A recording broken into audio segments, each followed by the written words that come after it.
Sunday, September 3rd, 7:26 a.m. Coming at you from Maui, California. It is California? not California. Why do I keep saying that? I know you said that last week. I said that last time. Maui, Hawaii. I'm from Maui, California. That's where I'm from. That's what it is. Maui. I like to focus so much on the time, I forget that I'm actually in Hawaii. Okay, anyway, we're in the sixth line of Gate 40,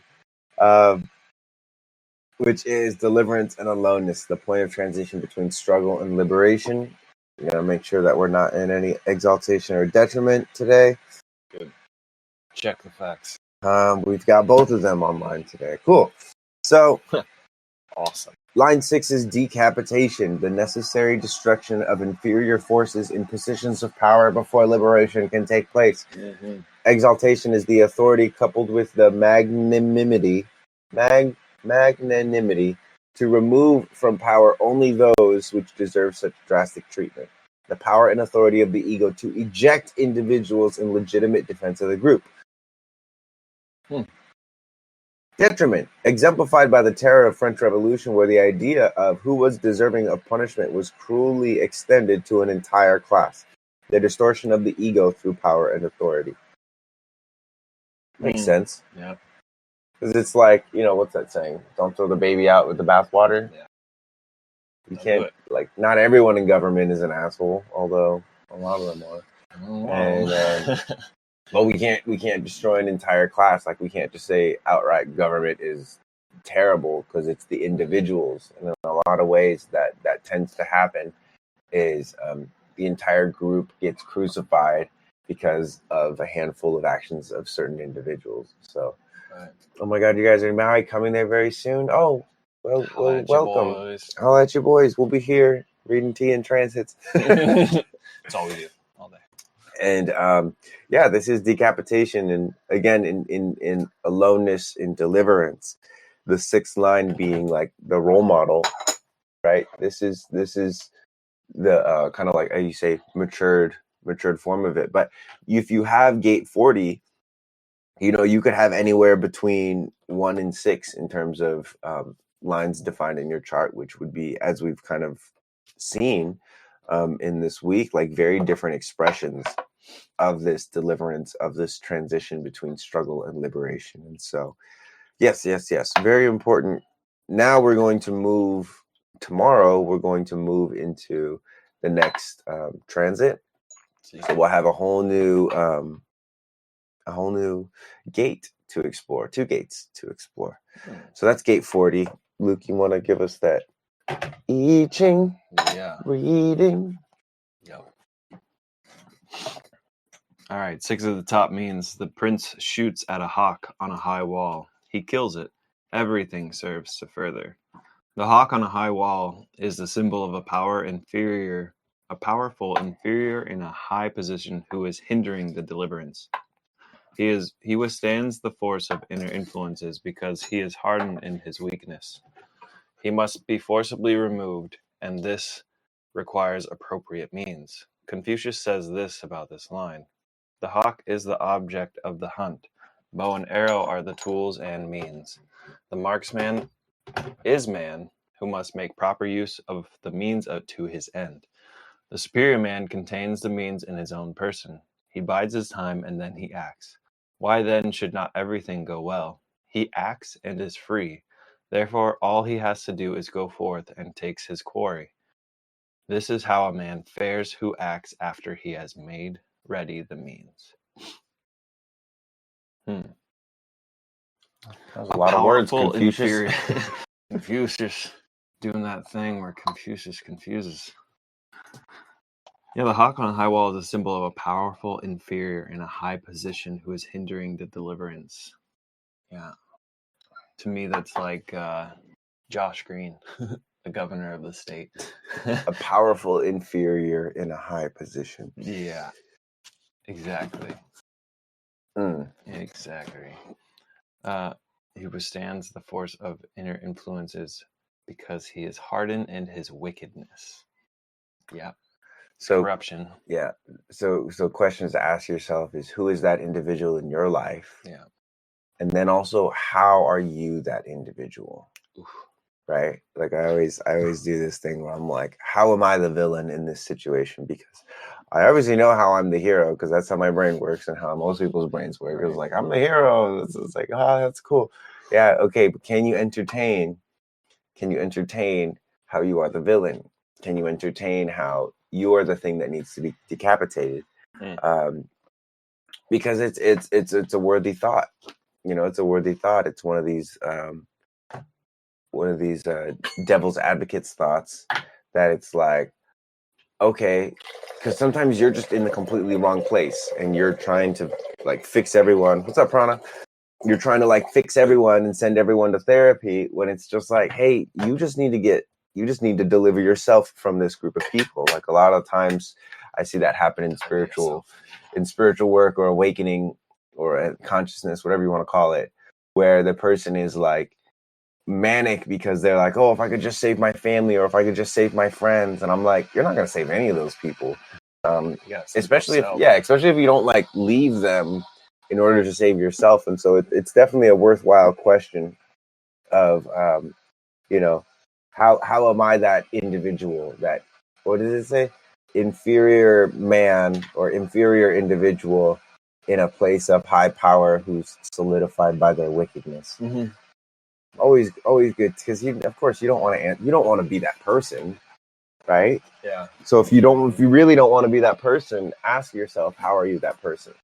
And not, again, in like a woe is me kind of way, but just to have that side of awareness that most of us would avoid. Yeah. All right. The inferior part of me is like, don't do kung fu. Just have fun, live life, go do and take care of other people and all those things. And then it's like, nah. The body starts to feel like it's deteriorating within 3 days of not doing kung fu. And I'm like, So today, I'll be doing kung fu. You better do kung fu. You're not allowed to teach me anymore either. Okay. Gate 37, the family, friendship, the manifestation, macro and microcosmically, of the organic nature of communities. I said it right today. Line 6, purpose. The energy to maintain the family is enhanced by recognizing its values. Exaltation, the gift of not only recognizing the inner meaning of the family, but an appreciation for its values. The possibility of extending friendships through the appreciation of its values. Detriment, a need for diversity that may ignore the achievements of the family in favor of withdrawal. The need for diversity that, despite appreciation, will prefer casual friendship. Who's out there living in this detriment right now? Stop being casual, drop in, love your people. Damn. Or decapitate yourself. Run away. Well, I mean, again, it's just like you bring the family closer, you recognize and you appreciate the value, which I also probably think there's probably something in here about like appreciating value, in the sense that there's things about family that people look at as like, oh, I don't want to do that. That's a lot, like tension and how you say, disagreements, and having to establish certain guidelines for the growth of the family, like mature things that people don't want to do. So that's fine. But if you're part of a family, obviously it's like it helps to establish those values, or at least recognize those values. And it says the possibility of extending friendships through the appreciation of its value, in the sense that, and I think extension, maybe another word for that would be like deepening friendships, because the detriment would be this need for diversity that, despite the appreciation, will prefer casual friendships. Like the only reason I wouldn't go deep with you is if I was like saving myself so that I could go deep with another person.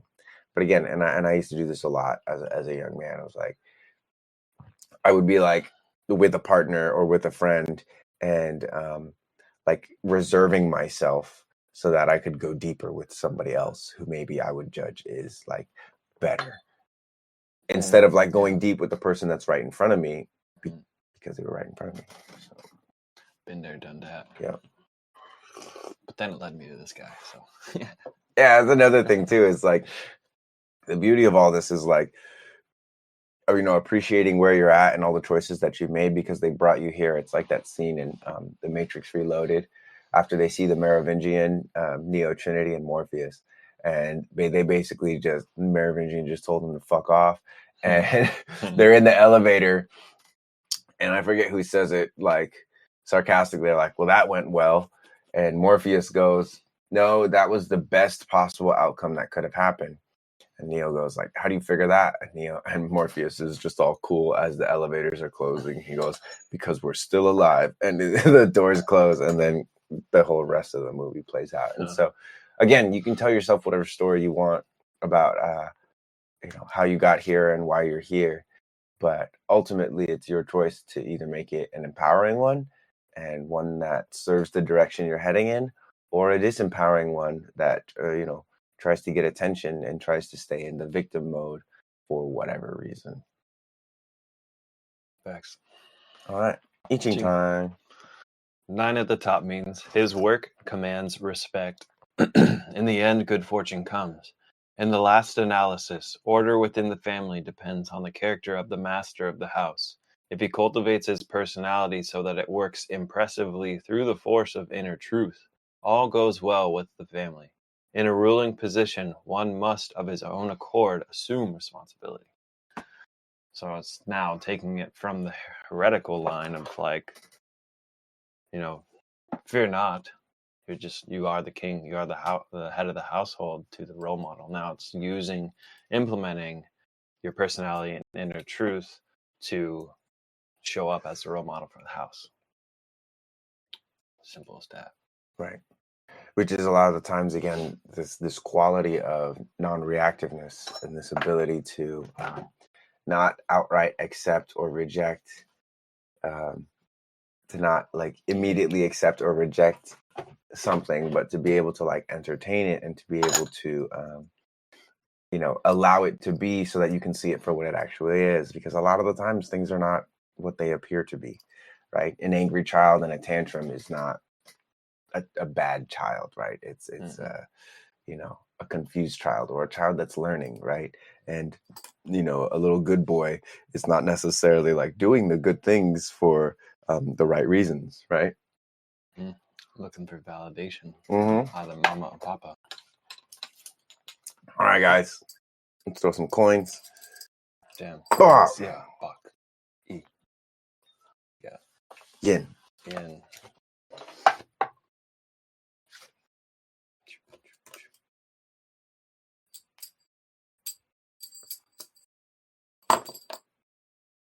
Yin.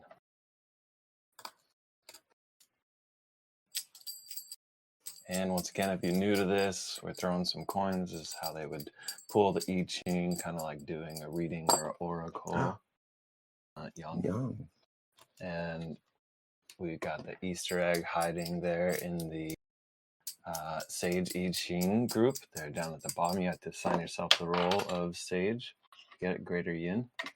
And you can see in there how we do this, how it works. Greater Young. Oh. Una más. Yep. Greater Young. Oh. Okay. So we have splitting under. No. Yeah, splitting under. What is that? Yin yang yang or yin yin yang. Hold on. That's tough. I wasn't ready for this moment. Where the fuck? You can just go into the yin yin yang. Yin yin yang. And then yin yang mountain. Yang. Yin yang. Oh, that's mountain. Duh. Mountain, and then 53 development. This one's in root. I think you're right. So 53 development, gradual progress, is the mountain below the wind, which is also an element of wood. So the judgment, development, the maiden is given in marriage, good fortune, perseverance furthers, The development of events that leads to a girl's following a man to his home proceeds slowly. The various formalities must be disposed of before the marriage takes place. This principle of gradual development can be applied to other situations as well. It is always applicable where it is a matter of correct relationships of cooperation, as for instance in the appointment of an official. The development must be allowed to take its proper course. Hasty action would not be wise. This is also true, finally, of any effort to exert influence on others, for here too the essential factor is a correct way of development through cultivation of one's own personality. No influence such as that exerted by agitators has a lasting effect. Within the personality, too, development must follow the same course if lasting results are to be achieved. Gentleness that is adaptable but at the same time penetrating is the outer form that should proceed from inner calm. The very gradualness of the development makes it necessary to have perseverance, for perseverance alone prevents slow progress from dwindling to nothing. Yeah, interesting how it says, it's not only about the maiden being given into marriage, but also, officials taking their place and appointment to a higher level.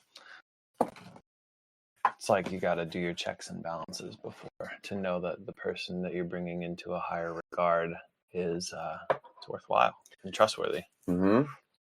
Like they're actually a part of the community rather than one of those shallow politicians that just kisses babies for the clout.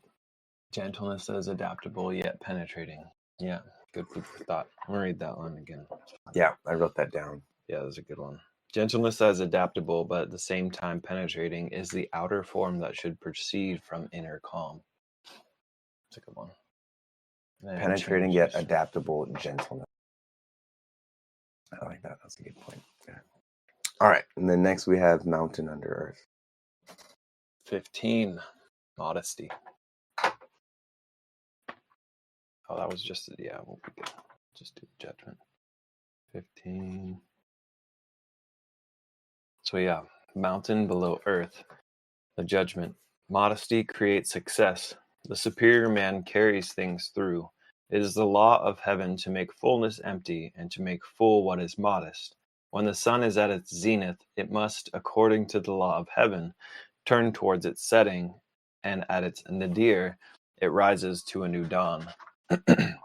In obedience to the same law, the moon, when it is full, begins to wane, and when empty of light, it waxes again. This heavenly law works itself out in the fates of men also. It is the law of earth to alter them to the full and to contribute to the modest. High mountains are worn down by the waters, and the valleys are filled up. It is the law of fate to undermine what is full and to prosper the modest. And men also hate fullness and love the modest. The destinies of men are subject to immutable laws that must fulfill themselves, but man has it in his power to shape his fate according as his behavior exposes him to the influence of benevolent or of destructive forces. When a man holds a high position, it is nevertheless modest. He shines with the light of wisdom. If he is in a lowly position and is modest, he cannot be passed by. Thus the superior man can carry out his work to the end without boasting of what he has achieved.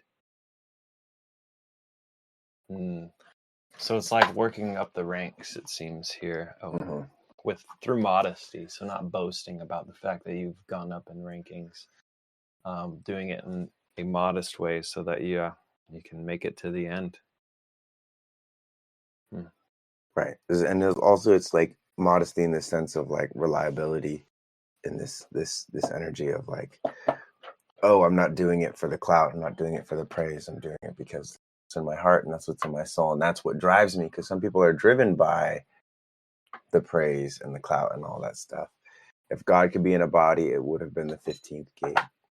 That's pretty cool. Dang. That is cool. And respect for your place. Yeah, understanding that there's like, even though you're the one that's making the plan, without the people that are executing the plan, the plan doesn't have any place. So, yeah, that's beautiful. Love that. Let's do the image of this one. Go for it. This one's good. Within the earth, a mountain, the image of modesty. Thus, the superior man reduces that which is too much and augments that which is too little. He weighs things and makes them equal. That's like Libra, very Libra kind of energy. Yeah, the scales. It's a balance thing. Yeah. The wealth of the eye in which a mountain is hidden is not visible to the eye because the depths are offset by the height of the mountain. Thus, high and low complement each other, and the result is the plain. Here, an effect that took a long time to achieve, but that in the end seems easy of accomplishment and self-evident, is used to the image as the image of modesty. The superior man does the same thing when he establishes order in the world. He equalizes the extremes that are the source of social discontent and thereby creates just and equable conditions. This hexagram offers a number of parallels to the teachings of the Old and New Testament. For example, and so whoever shall exalt himself and be abased, and that he that shall humble himself shall be exalted. Matthew 23:12. Every valley shall be exalted, and every mountain and hill shall be made low. And the crooked shall be made straight, and the rough places plain. Isaiah 44. God resisteth the proud, but giveth grace unto the humble. The concept of the Last Judgment in the Parsi religion shows similar features. The Greek notion of the jealousy of the gods might be mentioned in connection with the third of the biblical passages here cited. Well, as Angel brought that quote in pretty good. If God could be in a body, who would have been? Yep. Man, what else can be said? I was like, that was so poetic. Toasted. Great. Let's just drink our tea then. What book is that? This book that I'm reading from is the I Ching, which is by Wilhelm Bain. Or is open here what the cover would look like. Oops, all my things fell out. Is it just called the I Ching? Yep, the I Ching or Book of Changes, the Richard Wilhelm translation rendered into English by Carrie F. Baines, foreword by C.G. Young, preface to the third edition by Helmut Wilhelm. Wilhelm Helmut. Alas, my friends, yet another lovely tea in transit. Very lovely. And that brings us to, we're going to be transiting until, let's see. Yes, what happens tomorrow? So on September 3rd, so later this afternoon at 5:43 p.m. in Hawaii time, we're going to transit into 64 and 63, which is all up in the head. So if you guys have been enjoying all heart and solar plexus energy, like we've been deep in the solar plexus transits, and now we're about to go to two gates that are up in the head, and that's going to happen later this afternoon. So, or I guess I should say is 8, 9, 10, 11, 12, 1, 2, 3, 4, 5, 6. In about 9 to 10 hours, we're going to transit into gates that are in the head. So pay attention to this transit in particular, because the contrast is going to show us a lot about what it feels like to be in the solar plexus and in the heart, straight up to the head. Okay, so pay attention. If you could be like meditating or not like doing stuff, I would highly recommend that, because this is one of the in terms of deliverance, like we want to deliver ourselves from the mind, from the head and the pressure of the head into our strategy, into our bodies. And so this contrast is going to be really important. So don't miss it. Don't miss the opportunity. Yeah, feel the shift.